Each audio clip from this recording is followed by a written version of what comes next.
আসসালামু আলাইকুম। শহরে নগর সভ্যতা গড়ে উঠেছে। কিন্তু এর মধ্যে শৃঙ্খল যে নগর জীবন, সেই জীবনটা কিন্তু আপনি খুঁজে পাবেন না। অনেক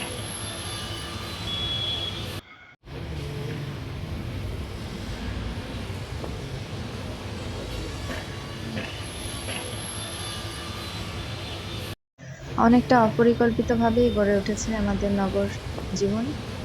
তার মধ্যে যতটুকু স্বস্তি খুঁজে পাওয়া যায়, এখন এই বিষয়টি লক্ষ্য করা উচিত সবার। হাউজিং এস্টেটের অনেক ১০ তলা বিল্ডিং, এখন উঠলেই ১০ তলা বিল্ডিং, কিন্তু এটা কিন্তু একসময় ধানা জমি ছিল, তারপর বালি ফেলে এটাকে ভরাট করা হয়েছে।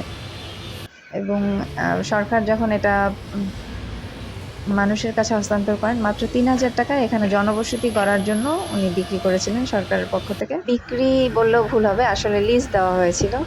এখন সেখানে ১০ তলা বিল্ডিং পুরোপুরি অনেক উচ্চ ভবন গড়ে উঠেছে। আল্লাহ না করুক ভূমিকম্প হলে কি অবস্থা হবে আল্লাহই জানে, বলতে পারি না।